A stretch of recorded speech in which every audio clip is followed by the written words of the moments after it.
শুরু হচ্ছে অভিজ্ঞাপন।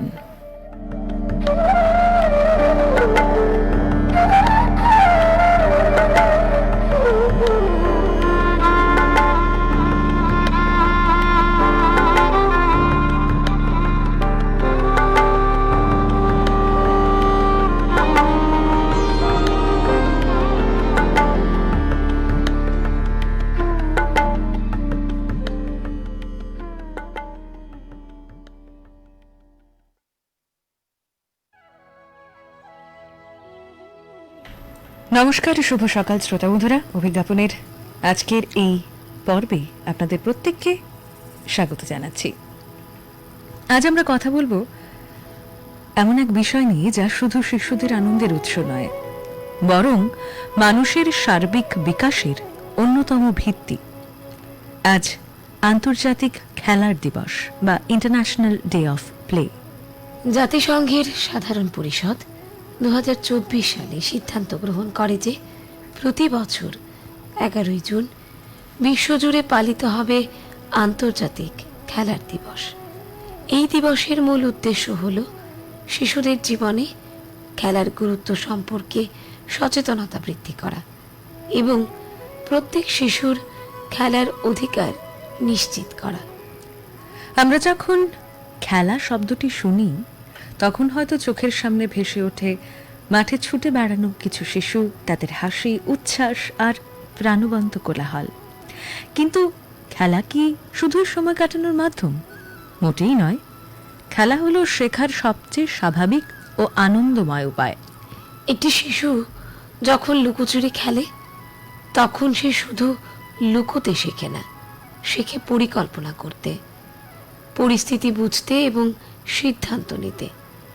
যখন সে বন্ধুদের সঙ্গে দলবদ্ধ হয়ে ফুটবল বা ক্রিকেট খেলে তখন শেখে সহযোগিতা, নেতৃত্ব এবং পারস্পরিক সম্মান। অর্থাৎ খেলার মধ্য দিয়েই শিশুর শারীরিক, মানসিক, সামাজিক এবং আবেগগত বিকাশ ঘটে। কিন্তু দুঃখের বিষয়, আজকের প্রযুক্তি নির্ভর জীবনে খেলার মাঠ যেন ক্রমশ সংকুচিত হয়ে আসছে। Mobile phone, video game, online class এবং ব্যস্ত জীবনযাত্রার চাপে অনেক শিশু প্রকৃত খেলার আনন্দ থেকে বঞ্চিত হচ্ছে। শহরের কংক্রিটের জঙ্গলে মাঠ হারিয়ে যাচ্ছে, আর সেই সঙ্গে হারিয়ে যাচ্ছে অনেক শিশুর নির্মল শৈশব। বিশেষজ্ঞরা বলছেন, নিয়মিত খেলাধুলা শিশুদের শরীর সুস্থ রাখে, রোগ প্রতিরোধ ক্ষমতা বাড়ায় এবং মানসিক চাপ কমাতে সাহায্য করে। শুধু তাই নয়, খেলাধুলা আত্মবিশ্বাস বাড়ায়, সৃজনশীল চিন্তা শক্তির বিকাশ ঘটায় এবং ভবিষ্যতের চ্যালেঞ্জ মোকাবেলার শক্তি যোগায়। আন্তর্জাতিক খেলার দিবস আমাদের মনে করিয়ে দেয় যে খেলা কোনো বিলাসিতা নয়, এটি শিশুদের একটি মৌলিক অধিকার। জাতিসংঘের শিশু অধিকার সনদেও প্রতিটি শিশুর বিশ্রাম, অবসর এবং খেলাধুলার অধিকার স্বীকৃত রয়েছে। তবে এই দিবস শুধুমাত্র শিশুদের জন্য নয়, বড়দের জীবনেও খেলার গুরুত্ব অপরিসীম। খেলাধুলা মানুষকে সুস্থ রাখে, সম্পর্ককে দৃঢ় করে এবং সমাজে সৌহার্দ্যের পরিবেশ সৃষ্টি করে। একটি খেলায় যেমন জয় পরাজয় থাকে, তেমনি জীবনের পথ চলাতেও থাকে সাফল্য ও ব্যর্থতা। খেলা আমাদের শেখায় হারকে মেনে নিতে এবং নতুন উদ্যমে আবার শুরু করতে। ভাবুন তো, আমাদের শৈশবের কত স্মৃতি জড়িয়ে আছে খেলাধুলার সঙ্গে। বিকেলের মাঠ, বন্ধুদের ডাক, দৌড়ঝাঁপ, হাসি আর ছোটখাটো ঝগড়া, এসবই তো আমাদের বেড়ে ওঠার অমূল্য সম্পদ। সেই স্মৃতিগুলো আজও আমাদের হৃদয়কে উষ্ণ করে। তাই আন্তর্জাতিক খেলার দিবসে আমাদের প্রত্যেকের দায়িত্ব হলো শিশুদের জন্য নিরাপদ ও আনন্দময় খেলার পরিবেশ নিশ্চিত করা।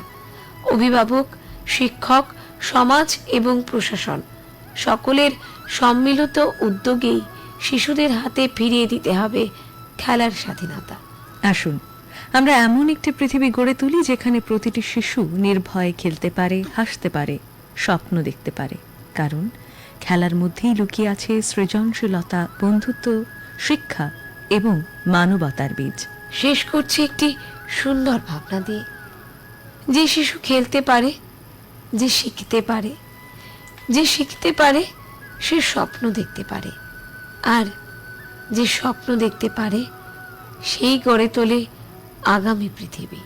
আন্তর্জাতিক খেলার দিবসের এই আহ্বান হোক, খেলায় ফিরুক শৈশব, খেলায় গড়ুক সুস্থ, সুন্দর ও মানবিক ভবিষ্যৎ।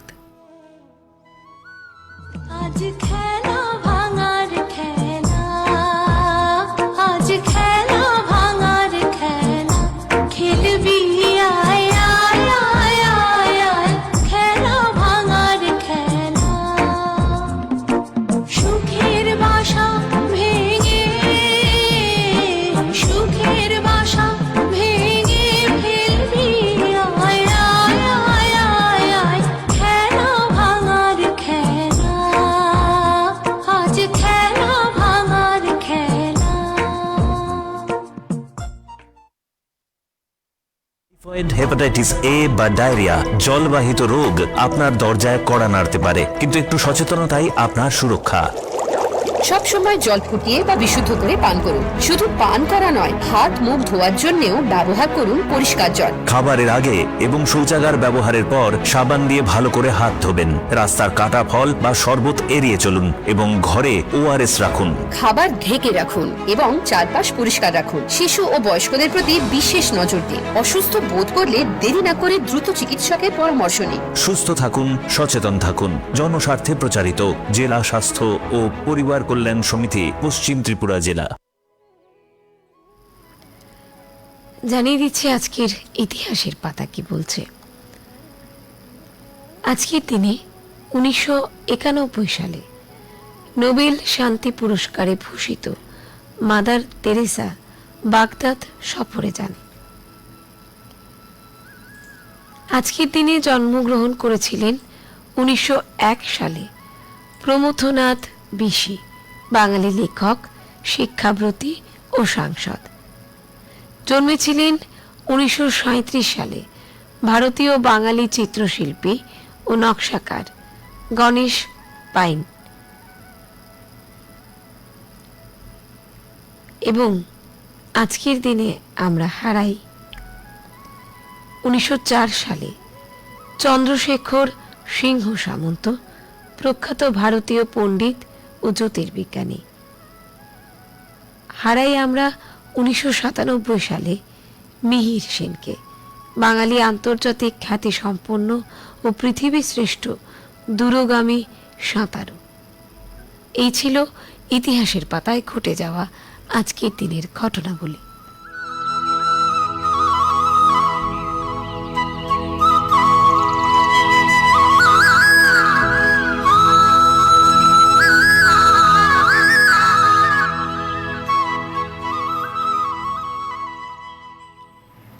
চলে যাবো এবার লিখছি তোমায় পর্বে। আজকের প্রথম চিঠি লিখে পাঠিয়েছেন ডক্টর কাঞ্চন চট্টোপাধ্যায়, বিশ্বকর্মানগর, দুর্গাপুর, পশ্চিম বর্ধমান থেকে।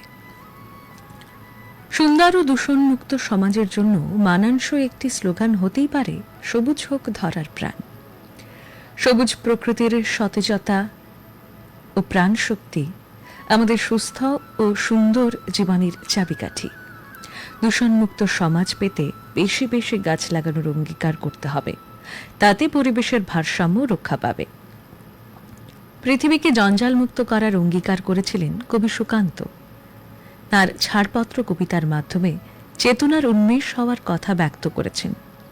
আরও বলেছেন, পরবর্তী প্রজন্ম যেন সুন্দর বাসযোগ্য সমাজে থাকার সুযোগ পায়। প্লাস্টিকের ব্যবহার কমানোর কার্যকরী কোনো পদক্ষেপ নেওয়া হয়নি আজও। প্লাস্টিক বর্জন বিষয়ে প্রশাসনকে কড়া আইনি পদক্ষেপ নিতেই হবে, নচেত পরিবেশের ভারসাম্য নষ্ট হবেই হবে। বিজ্ঞান ও প্রযুক্তির উদ্ভাবনের কারণে ইলেকট্রনিক পণ্যের ক্রমবর্ধমান ব্যবহার হচ্ছে। কম্পিউটারের গড় আয়ু হ্রাসের কারণে ই বর্জ্যের পরিমাণ দ্রুত বৃদ্ধি পাচ্ছে। এই বর্জ্যগুলিতে বিষাক্ত পারদ, সীসা এবং ক্যাডমিয়াম থাকে। এগুলি পরিবেশে দূষণ সৃষ্টি করে। পোকার উপদ্রব থাকে এবং তা থেকে ফসলকে রক্ষা করতে আজকাল মাত্রাতিরিক্ত কীটনাশক ব্যবহার করা হয়। এই কীটনাশক ব্যবহারের ফলে তীব্র স্বাস্থ্য সমস্যার সৃষ্টি হয়। এর সুরাহা হওয়ার প্রয়োজন দেখা দিচ্ছে। ব্যাটারি চালিত গাড়ির ব্যবহার বাড়ছে, ভালো কথা, কিন্তু দূষণমুক্ত পরিবেশ তৈরি হবে কিনা সে প্রশ্ন থেকেই যায়। ব্যাটারি মাটিতে ফেলে রাখলে বিষাক্ত ভারী ধাতু লিথিয়াম, কোবাল্ট, নিকেল ইত্যাদি মাটির নিচের জলস্তরে মিশবে। সমস্যা তো থেকেই গেল। সমাধানের উপায় খুঁজে বের করার দায়িত্ব আমাদেরই নিতে হবে। ইতি ডক্টর কাঞ্চন চট্টোপাধ্যায়, বিশ্বকর্মানগর, দুর্গাপুর 10, পশ্চিম বর্ধমান।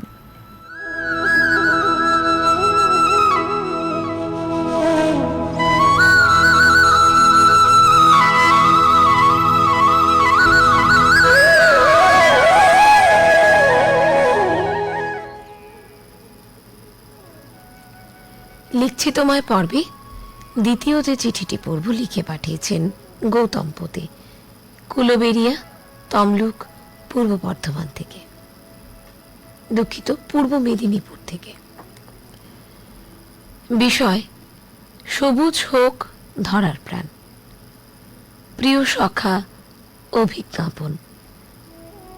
তোমার এবারের বিষয়বস্তু অত্যন্ত প্রাসঙ্গিক ও গুরুত্বপূর্ণ।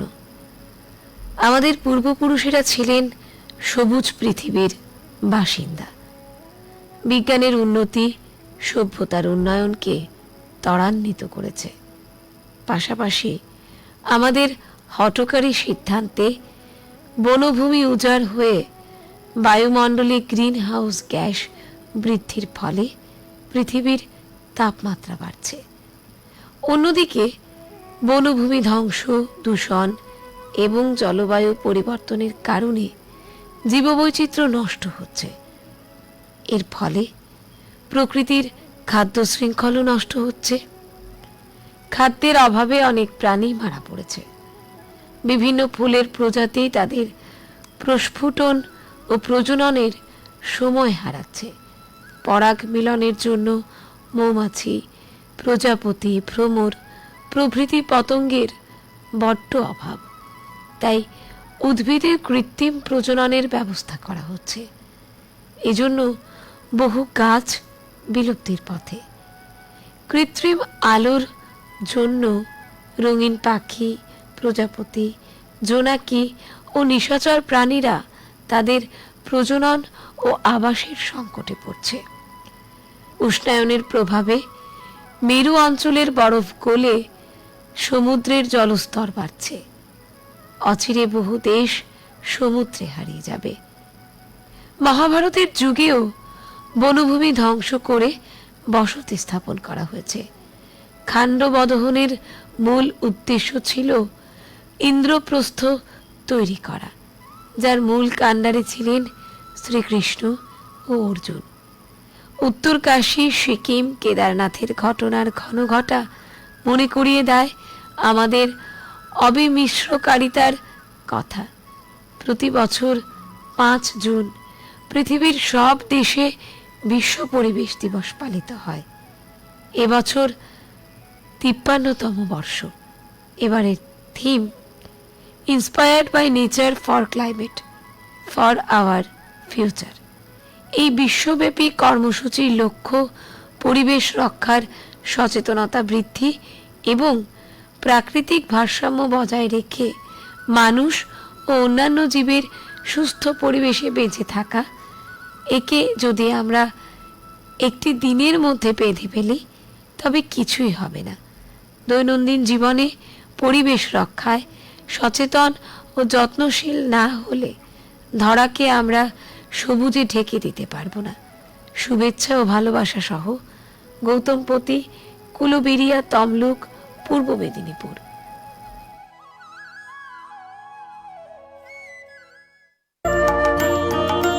মনে যদি ফুটলো কুসুম, নেই কেন সে পাখি, নেই কেন, নেই কেন সে পাখি, কোন সুদূরের আকাশ হতে আনবো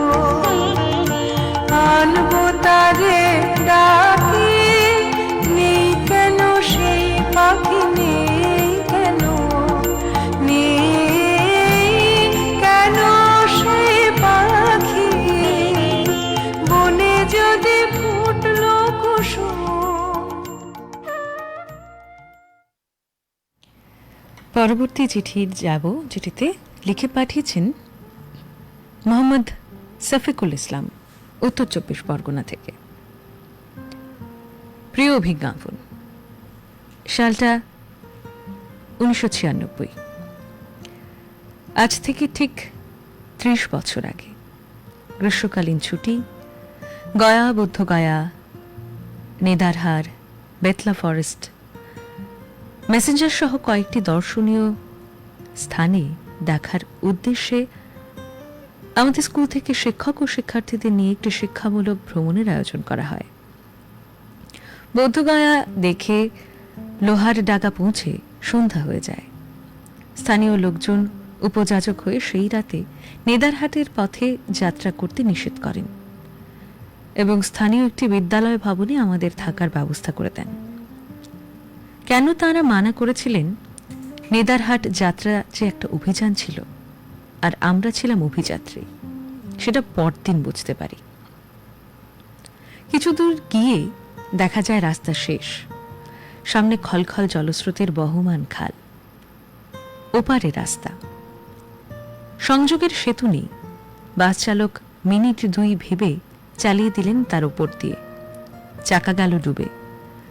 গোঁ গোঁ শব্দ তুলে বাস খাল পেরিয়ে ওপারের রাস্তায় উঠে পড়ল।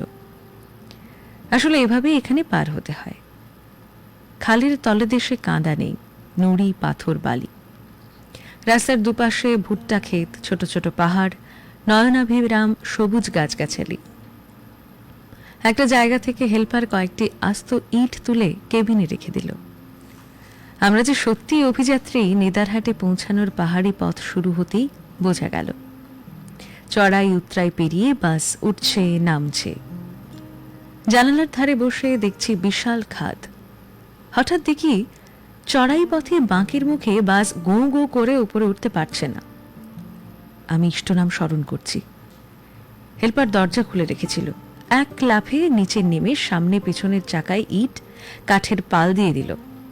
বাস নিচের খাদে না গুড়িয়ে ধীরে উপরে উঠে গেল। বেঁচে গেল সবাই। নিবেদনে মোহাম্মদ শফিকুল ইসলাম, পুটুরিয়া, গোলাবাড়ি বাজার, উত্তর 24 পরগনা।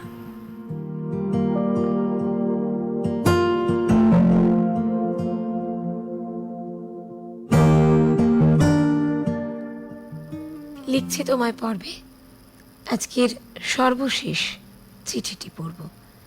লিখে পাঠিয়েছেন শক্তি শঙ্কর সামন্ত, ধারসা, কাজীপাড়া, হাওড়া। সুন্দর সমীপেশু। অভিযাত্রা আসলে কি, এর উত্তর এক কথায় দেওয়া কঠিন। তবু বলা যায় কোনো কিছু নতুন পথের সন্ধান, জীবনের সত্যের উপলব্ধি, জ্ঞান, বিজ্ঞান, অভিজ্ঞতা, আত্ম অনুসন্ধানই হল অভিযাত্রা। আর অভিযাত্রী তাঁরাই হতে পারেন যাদের মধ্যে অজস্র কোলাহল, কৌতূহল ও অজানাকে জানার অদম্য স্পৃহা বর্তমান। শুধু কি তাই? জীবনে চলার পথ তো অনেক, কিন্তু প্রকৃত সত্যের পথ আসলে কোনটি, সেই অনুসন্ধানে কেটে যায় একটা আস্ত নাতি দীর্ঘ জীবন। অর্থাৎ কোন পথে মিলবে সত্যের আলো, যিনি সমাজের অচলায়তন অন্ধকার দূর করতে সদাব্রতী, যিনি সমাজ পরিবর্তনের স্বপ্ন আঁকতে ভালোবাসেন, নিজের সীমাবদ্ধতা অতিক্রম করার স্পর্ধা দেখাতেও পিছপা হন না, তিনি প্রকৃত অভিযাত্রী। এই প্রসঙ্গে প্রশ্ন জাগে, অনিবার্য সত্য বলে কিছু হয় কি? অনিবার্যতাকে মুছে ফেলতে হয়।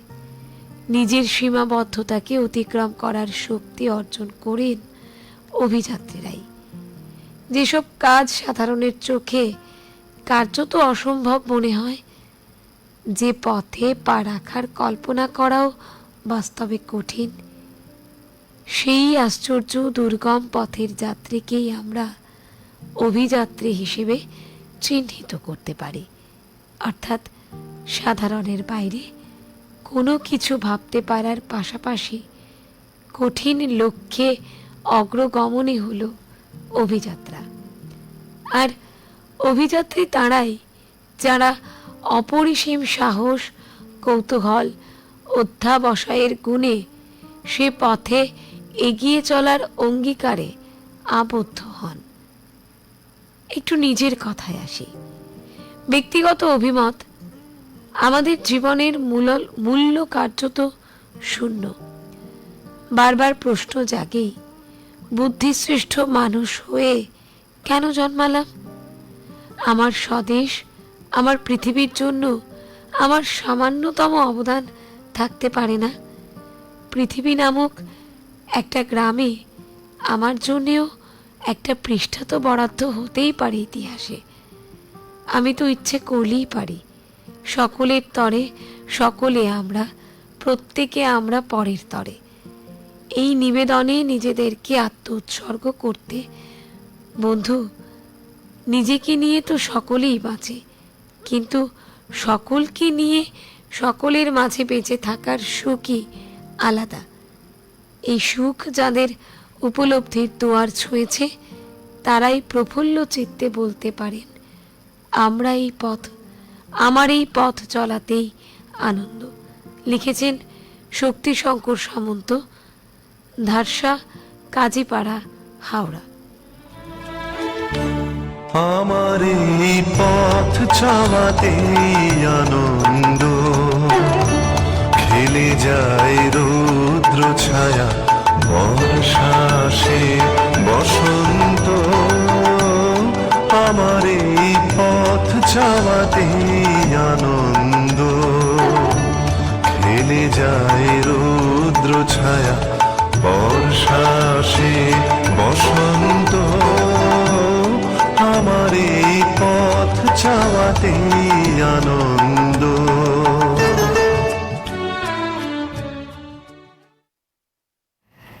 এবারে জানিয়ে দিচ্ছি একটি তথ্য। ঊনকোটি জেলার অন্তর্গত ভারত বাংলাদেশ সীমান্তে জনগণের নিরাপত্তা সুনিশ্চিত করতে ঊনকোটি জেলার জেলাশাসক মেঘা জৈন ভারতীয় নাগরিক সুরক্ষা সংহিতা 2023-এর 163 ধারায় কিছু বিধিনিষেধ জারি করেছেন। এই নিষেধাজ্ঞায় বলা হয়েছে, ঊনকোটি জেলার অন্তর্গত ভারত বাংলাদেশ সীমান্তের 50 মিটার এলাকায় রাত 8টা থেকে পরদিন সকাল 5টা পর্যন্ত কেউ চলাচল করতে পারবে না। এই সময় উক্ত এলাকায় 5 জনের অধিক লোক জড়ো হতে পারবেন না। তেমনি সেই এলাকায় কেউ লাঠি, তীর, ধনুক, ধারালো বাঁশ, সাইকেলের চেন, গুলতি, লোহার রড, ছুরি, আগ্নেয়াস্ত্র ও বিস্ফোরক পদার্থ বহন করতে পারবেন না। জেলাশাসকের নিষেধাজ্ঞায় বলা হয়েছে, police, BSF, TSR, Assam rifles ও অন্যান্য আইন বলবৎকারী কর্মীদের ক্ষেত্রে এই বিধিনিষেধ প্রযোজ্য হবে না।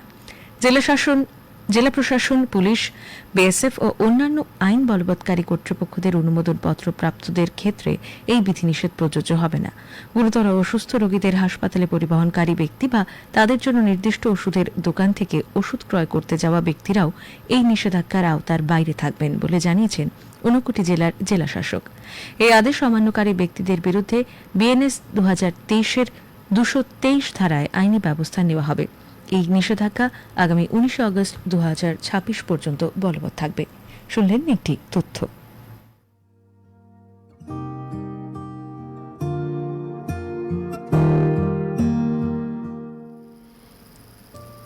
এবারে জানিয়ে দেব আমাদের কর্মপ্রার্থী বন্ধুদের জন্য কাজের খবর। State bank of India SBI দেশব্যাপী 7,150 জন শিক্ষানবিশ নিয়োগ করেছে। অনলাইন আবেদনের শেষ তারিখ 15 জুন 2026 পর্যন্ত বাড়ানো হয়েছে। 20 থেকে 28 বছর বয়সী যোগ্য স্নাতকগণ অনলাইনে আবেদন করতে পারেন। নির্বাচিত প্রার্থীদের 15,000 টাকা মাসিক উপবৃত্তি সহ 1 বছরের একটি প্রশিক্ষণ কর্মসূচিতে অংশ নিতে হবে। মূল বৈশিষ্ট্য: নিয়োগকারী সংস্থা স্টেট ব্যাংক অফ ইন্ডিয়া। মোট শূন্যপদ 7,150। প্রশিক্ষণের সময়কাল 1 বছর। মাসিক উপবৃত্তি 15,000। নির্বাচন প্রক্রিয়া: অনলাইন লিখিত পরীক্ষা, স্থানীয় ভাষার পরীক্ষা এবং চিকিৎসা পরীক্ষা গুরুত্বপূর্ণ। তারিখ অনলাইন রেজিস্ট্রেশন শুরু 19 মে 2026। আবেদন করার বর্ধিত শেষ তারিখ 15 জুন 2026। ফি প্রদানের শেষ তারিখ 15 জুন 2026। সম্ভাব্য পরীক্ষার তারিখ জুলাই 2026। যোগ্যতার মানদণ্ড শিক্ষাগত যোগ্যতা স্বীকৃত বিশ্ববিদ্যালয় থেকে স্নাতক। 1 এপ্রিল 2026 অনুযায়ী বয়সসীমা 20 থেকে 28 বছর। সংরক্ষিত বিভাগের জন্য বয়স শিথিলযোগ্য। শুনলেন ঘোষণাটি।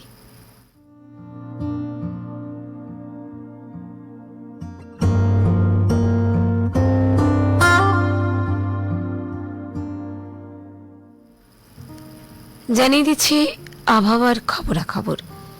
আগরতলা বিমানবন্দর স্থিত আবহাওয়া দপ্তর থেকে প্রাপ্ত আগামী 24 ঘন্টার পূর্বাভাসে জানানো হচ্ছে যে সাধারণত মেঘলা থাকবে আজকের আকাশ। হালকা থেকে মাঝারি বৃষ্টিপাতের সম্ভাবনা রয়েছে রাজ্যের সমস্ত জেলায়। তাপমাত্রা থাকতে পারে সর্বোচ্চ 33 ডিগ্রি আর সর্বনিম্ন 25 ডিগ্রি সেলসিয়াসের আশেপাশে। গতকালের সর্বোচ্চ তাপমাত্রা ছিল 32.4 ডিগ্রি সেলসিয়াস এবং আজ ভোরে তাপমাত্রা পরিলক্ষিত হয় 24.4 ডিগ্রি সেলসিয়াস। বাতাসে আপেক্ষিক আর্দ্রতার পরিমাণ সর্বোচ্চ 96% এবং সর্বনিম্ন 80%। এক বিশেষ সতর্ক বার্তায় জানানো হয়েছে যে রাজ্যের সমস্ত জেলাতে ভারী বর্ষণের সম্ভাবনা রয়েছে বলে অনুমান করা হচ্ছে। শুনলেন আবহাওয়ার বিজ্ঞপ্তি। আজকের অভিজ্ঞাপন পর্বে আপনাদের সঙ্গে এতক্ষণ ছিলাম আমি শিল্পী ভট্টাচার্য, আমি অম্বালিকা ভট্টাচার্য। শুনলেন অভিজ্ঞাপন।